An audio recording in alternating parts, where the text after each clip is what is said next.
Hello students, welcome to our channel IAS prep academy. आज हम लोग 2023 के यूपीएससी सीएससी के कुछ प्रश्नों को देखेंगे। 20 प्रश्नों को आज हम देखेंगे। पीवाईक्यू जो है उसको हम सॉल्व करेंगे, एनालाइज भी करेंगे। ठीक है, तो आज का जो क्लास है बहुत ही ज़्यादा महत्वपूर्ण होने वाला है। आप लोग ज़रूर जुड़े रहें और अंत तक बने रहिए, ताकि हम आगे का जो सीरीज़ भी है, अगर आप लोगों का रिस्पॉन्स अच्छा रहता है तो हम चलाने का प्रयास करेंगे आगे का भी। चलिए शुरू करते हैं।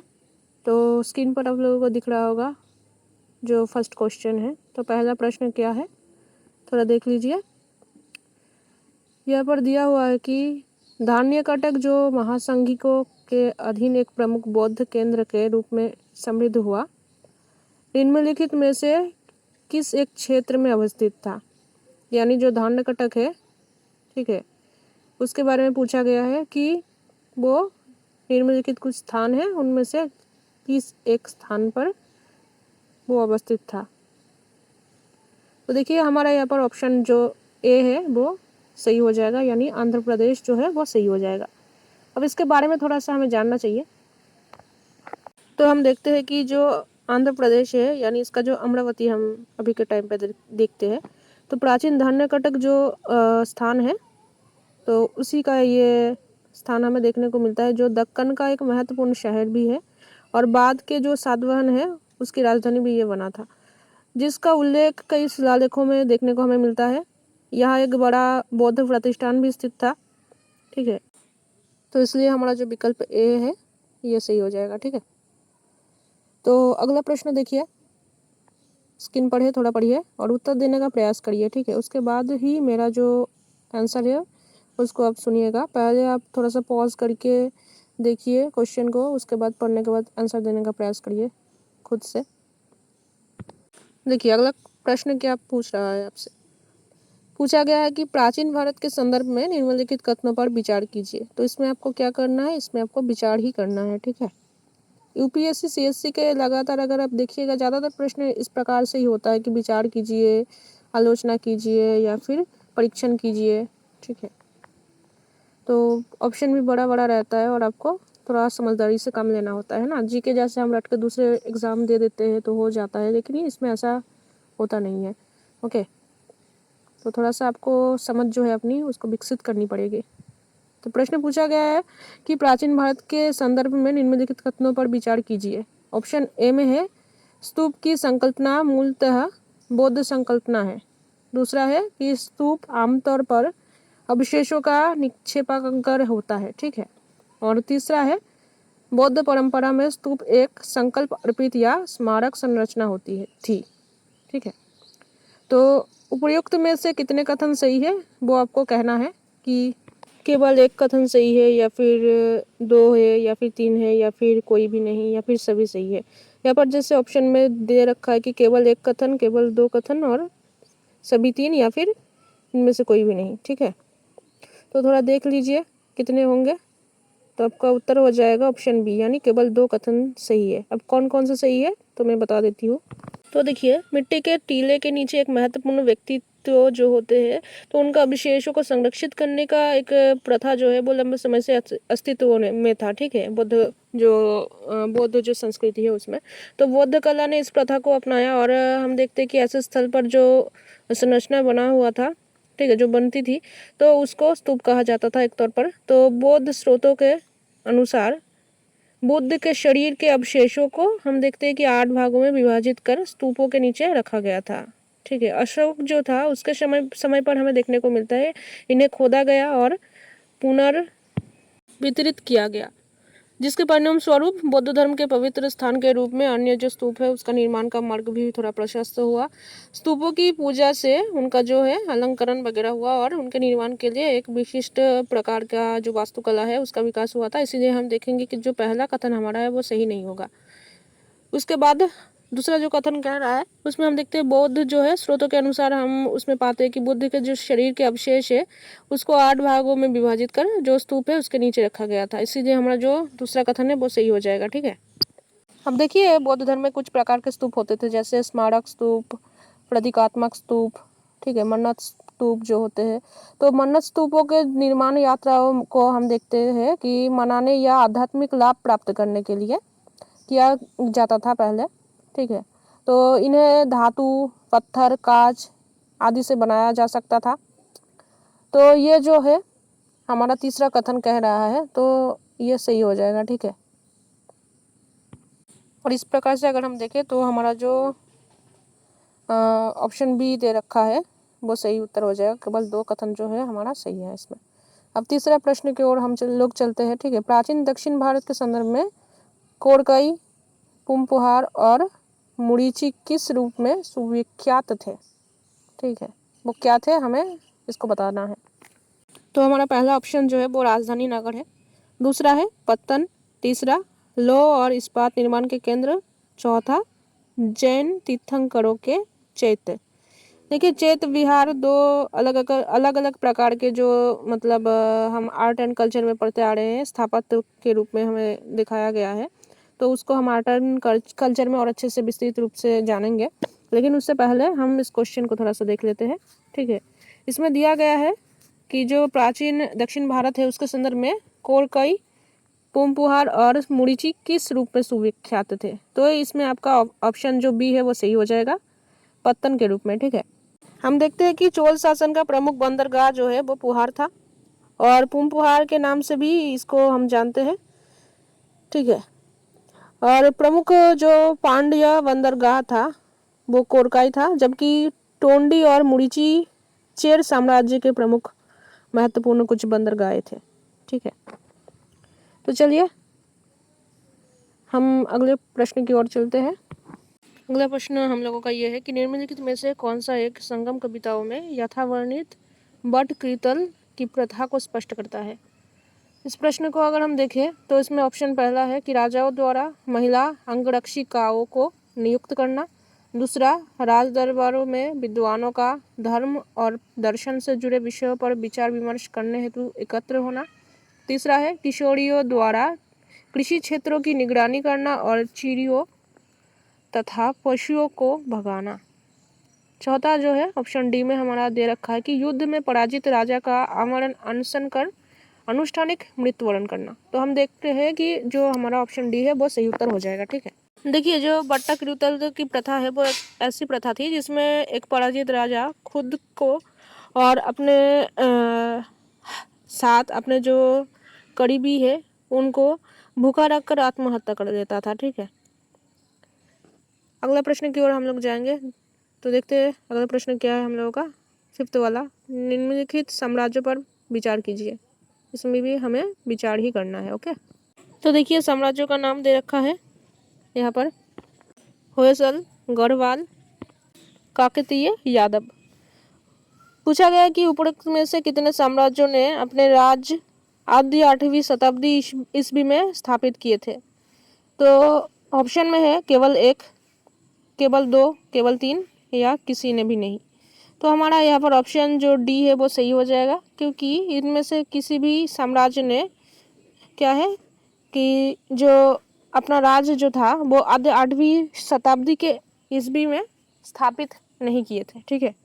तो इसीलिए कोई भी ऑप्शन सही नहीं है। अगला प्रश्न हम देखते हैं, तो इसमें पूछा गया है कि प्राचीन भारतीय इतिहास के संदर्भ में निम्नलिखित युग्मों पर विचार कीजिए। इसमें भी हमें विचार ही करना है। एक तरफ दे रखा है साहित्यिक कृति और दूसरी तरफ रचनाकार का नाम। तो साहित्यिक कृति में हम देखते हैं पहला है देवीचंद्र गुप्त, रचनाकार में हमें दे रखा है विल्हन, फिर दिया है हम्मीर महाकाव्य, नयचंद्र सूरी, तीसरा है मिलिंद पन्हो और रचनाकार का नाम दे रखा है नागार्जुन, फिर है हमारा नीति वाक्यामृत और इस तरफ दे रखा है सोमदेव सूरी। तो उपयुक्त युग्मों में से कितने सही सुमेलित है, ठीक है। केवल 1, केवल 2, केवल 3 या सभी 4। तो ऑप्शन बी जो है वो हमारा सही उत्तर हो जाएगा। केवल 2 जो युग्म है वो सही है। वो कौन कौन से है, वो है दूसरा और चौथा, यानी हम्मीर महाकाव्य, नयचंद्र जो सूरी है और चौथा जो है नीति वाक्यामृत सोमदेव सूरी, ये दोनों सही है। बाकी जो दोनों है यानी देवीचंद्र गुप्त जो है वो विल्हन ने नहीं लिखा था और ना तो जो मिलिंद पन्हो है वो नागार्जुन ने लिखा था, ठीक है। चलिए अगला प्रश्न देखते हैं, जो 7वां नंबर है। यहाँ पर दे रखा है क्वेश्चन में कि आत्मा केवल जंतु और पादप जीवन की संपदा नहीं है, बल्कि शिला व प्रवाहित जलधाराओं और अन्य अनेक प्राकृतिक वस्तुओं की भी है, जिन्हें अन्य धार्मिक संप्रदाय जीवित नहीं मानते। उपयुक्त कथन प्राचीन भारत के निम्नलिखित में से किस एक धार्मिक संप्रदाय के एक मूलभूत विश्वास को प्रतिबिंबित करता है। प्रश्न में पूछा गया है कि ऑप्शन ए जो है वो बौद्ध परंपरा, दूसरा जैन परंपरा, तीसरा शैव परंपरा या वैष्णव परंपरा। तो ऑप्शन जो बी है वो हमारा यहाँ पर सही उत्तर हो जाएगा, यानी जैन धर्म का जो केंद्रीय सिद्धांत है वो हम देखते हैं कि अहिंसा है, तो इस प्रकार से ये सही हो जाएगा। ठीक है, अगला क्वेश्चन, विजयनगर साम्राज्य के इनमें से किस एक शासक ने तुंगभद्रा नदी पर एक विशाल बांध निर्मित किया और नदी से राजधानी नगर तक कई किलोमीटर लंबी एक नहर और कुलिया का निर्माण किया। ओके, तो पहला ऑप्शन है देवराय प्रथम, दूसरा मल्लिकार्जुन, तीसरा वीर विजय, तीसरा है विरूपाक्ष। तो हमारा ऑप्शन जो है वो सही हो जाएगा, यानी देवराय प्रथम जो है वो सही हो जाएगा। उन्होंने, हम देखते हैं कि जो देवराय प्रथम थे उन्होंने तुंगभद्रा पर एक बांध का निर्माण किया था, ताकि वे पानी की जो कमी है उसको दूर करने मतलब कर सके और शहर में नहर ला सके। ठीक है, इसलिए। तो चलिए अगला प्रश्न देखते हैं। मध्यकालीन गुजरात के इनमें से किस एक शासक ने द्वीप को पुर्तगालियों को सुपुर्द कर दिया। ठीक है, ऑप्शन ए में दे रखा है अहमद शाह, बी में महमूद बेगड़ा, सी दे रखा है बहादुर शाह और डी में है मोहम्मद शाह। तो हमारा ऑप्शन जो सी है वो सही हो जाएगा, यानी बहादुर शाह जो है वो हमारा सही उत्तर हो जाएगा। ठीक है, देखिए मैं एनालाइज अब नहीं करूँगी, क्योंकि जो छोटा छोटा रहेगा उसका मैं बता सकती हूँ, लेकिन जो बड़ा बड़ा रहेगा मैं अभी नहीं बताऊँगी फिलहाल, बिकॉज टाइम बहुत ज़्यादा हो रहा है। ठीक है, हमने सोचा था कि 20 क्वेश्चन आज हम लोग कवर कर लेंगे, लेकिन जितना तक हो पाता है हम ट्राई करेंगे। ठीक है, उसके बाद देखते हैं आगे का। तो आगे का जो क्वेश्चन है उस पर हम लोग चलते हैं। इसका जो ऑप्शन सी मैंने कहा कि बहादुर शाह जो होगा वो इसका सही उत्तर हो जाएगा। ओके, चलिए नेक्स्ट क्वेश्चन पर हम लोग चलते हैं। तो देखिए हमारा अगला जो प्रश्न है, दे रखा है कि निम्नलिखित में से किस एक एक्ट द्वारा बंगाल के गवर्नर जनरल को भारत के गवर्नर जनरल के रूप में अभिहित किया गया था। तो ये तो सबको पता ही होगा कि 1833 का जो चार्टर एक्ट था उसके तहत इसको किया गया था। ठीक है, तो हम लोग इतिहास में काफ़ी बार इसको पढ़ते आ रहे हैं, है ना। तो देखिए अगला प्रश्न की ओर हम लोग चलते हैं, यानी सारभूत रूप में विधि की जो सम्यक प्रक्रिया है उसका अभिप्राय क्या है। कोई बता सकता है ये कहाँ से लिया गया है। ये पॉलिटी का क्वेश्चन है। ठीक है, तो यहाँ पर देखिए ये ऑप्शन हमारा जो सी है वो सही हो जाएगा, यानी विधि की निष्पक्ष जो प्रयुक्ति है वो सही हो जाएगा। जैसे ऑप्शन में और भी ऑप्शन है दे रखे हैं, लेकिन वो सब सही नहीं होंगे। ठीक है, ऑप्शन आप लोग पढ़ लीजिए थोड़ा सा। तो अगला प्रश्न है, निम्नलिखित कथनों पर विचार कीजिए। इसमें भी हमें विचार ही करना है। कथन एक है, भारत में दैनंदिन जेल प्रशासन के लिए जेलों का अनुरक्षण राज्य सरकारें अपने नियमों और विनियमों से करती है। दूसरा है, भारत में जेल का नियंत्रण जेल अधिनियम 1894 द्वारा किया जाता है, जिससे जेल का विषय स्पष्ट रूप से प्रांतीय सरकारों के नियंत्रण में रहा। इसमें से हम देखते हैं कि उपयुक्त कथनों के बारे में निम्नलिखित में से कौन सा एक सही है, सही पूछा गया है। ठीक है, तो ऑप्शन ए में दे रखा है केवल कथन जो 1 और 2 दोनों सही है, तथा जो कथन 2 है वो 1 का सही व्याख्या करता है। दूसरे में दे रखा है कि कथन 1 और 2 दोनों सही है, तथा जो कथन 2 है वो 1 का सही व्याख्या नहीं है। तीसरे में दे रखा है कि कथन 1 सही है किंतु 2 सही नहीं है, यानी गलत है। चौथे में दे रखा है कि कथन जो 1 है वो गलत है किंतु 2 जो है दूसरा हमारा सही है। तो इसका देखिए उत्तर हो जाएगा ऑप्शन ए, यानी कथन 1 और कथन 2 दोनों ही सही है, तथा जो कथन 2 है वो कथन की सही व्याख्या 1 जो है उसका सही व्याख्या करता है। ठीक है, तो चलिए देखते हैं निम्नलिखित में से कौन सा एक कथन किसी देश के संविधान के मुख्य प्रयोजनों को सर्वोत्तम रूप से प्रतिबिंबित करता है। ऑप्शन ए, ये आवश्यक विधियों के निर्माण के उद्देश्य का निर्धारण करता है। दूसरा है, यह राजनीतिक पदों और सरकार के सृजन को सुकर बनाता है। तीसरा है, ये सरकार की शक्तियों को परिभाषित और सीमाबद्ध करता है। चौथा है, ये सामाजिक न्याय, सामाजिक समता और सामाजिक सुरक्षा को प्रतिभूत करता है। तो हमारा जो ऑप्शन ए है वो सही हो जाएगा। ठीक है, यहाँ पर देख लीजिए ऑप्शन जो ए है हमारा सही हो जाएगा। चलिए अगले प्रश्न को देखते हैं। भारत में निम्नलिखित में से किस संविधान संशोधन के लिए व्यापक रूप से ये माना गया है कि उसे मूल अधिकारों की न्यायिक व्याख्या को अधिभूत करने के लिए अधिनियमित किया गया? तो हमारा जो ऑप्शन बी है यानी 42वां जो संविधान संशोधन है उसको कहा गया है। ठीक है, 42वां जो संविधान संशोधन है ये बहुत ही इंपॉर्टेंट एक है। इसमें से हम देख सकते हैं कि इसमें और भी बहुत सारे विषय है, तो इसको विस्तार से हमें पढ़ना भी पड़ेगा। जब हम लोग पॉलिटी का जो क्लास है वो लेंगे तो इसको और भी अच्छे से देखेंगे। ठीक है, हर एक आर्टिकल को और हर एक जो संविधान संशोधन है उसको भी हम लोग बहुत अच्छे से देखेंगे। चलिए अगले प्रश्न को देखते हैं। तो प्रश्न है, भारत के निम्नलिखित संगठनों या फिर निकायों पर विचार कीजिए। ऑप्शन ए है राष्ट्रीय पिछड़ा वर्ग आयोग, दूसरा राष्ट्रीय मानवाधिकार आयोग, तीसरा राष्ट्रीय विधि आयोग, चौथा राष्ट्रीय उपभोक्ता विवाद निवारण आयोग। तो पूछ गया है उपयुक्त में से कितने संवैधानिक निकाय है? केवल एक, केवल दो, केवल तीन या फिर सभी चार? तो हमारा जो ऑप्शन सी है वो सही हो जाएगा, यानी केवल तीन। ठीक है, वो कौन कौन से है वो आप लोग कमेंट में ज़रूर बताइए। अगर नहीं आता है तो थोड़ा सा पढ़ लीजिए, और अगर उसके बावजूद भी नहीं आ रहा है तो फिर कमेंट में बता दीजिए, मैं आप लोगों को आंसर जो है अगले क्लास में दे दूँगी। ठीक है, फिर अगला क्वेश्चन जो है वो पूछा है कि निम्नलिखित कथनों पर विचार कीजिए। इसमें भी हमें विचार ही करना है। पूछा है, यदि भारत के राष्ट्रपति का निर्वाचन भारत के उच्चतम न्यायालय द्वारा शून्य घोषित कर दिया जाता है तो ऐसे विनिश्चय की विधि से पूर्व राष्ट्रपति के पद के कर्तव्यों के निष्पादन में राष्ट्रपति के द्वारा किए गए सभी कृत्य अविधिमान्य हो जाते हैं। क्या ये सही है? भारत के राष्ट्रपति के पद के लिए निर्वाचन इस आधार पर मुलतवी किया जा सकता है कि कुछ विधान सभाएं विघटित हो गई है और उनके निर्वाचन अभी होने शेष है। दूसरा भी पढ़ लीजिए। फिर तीसरा है कि कोई विधायक भारत के राष्ट्रपति को प्रस्तुत किए जाने पर संविधान द्वारा विहित की गई समय सीमा के अंदर राष्ट्रपति को अपनी अनुमति जो है वो देनी होती है। क्या ये सही है? ठीक है, तीनों को देखिए उसके बाद आंसर दीजिए। तो पूछा गया है यहाँ पर कितने कथन सही है। तो देखिए पूछा गया है उपरोक्त में से कितने कथन सही है? केवल एक, केवल दो, सभी तीन या कोई भी नहीं। तो ऑप्शन जो आपका डी है वो सही हो जाएगा, यानी कोई भी कथन यहाँ पर जो है वो सही नहीं है। फिर हम अगले प्रश्न की ओर चलते हैं। ठीक है, प्रश्न में पूछा क्या गया है देखिए।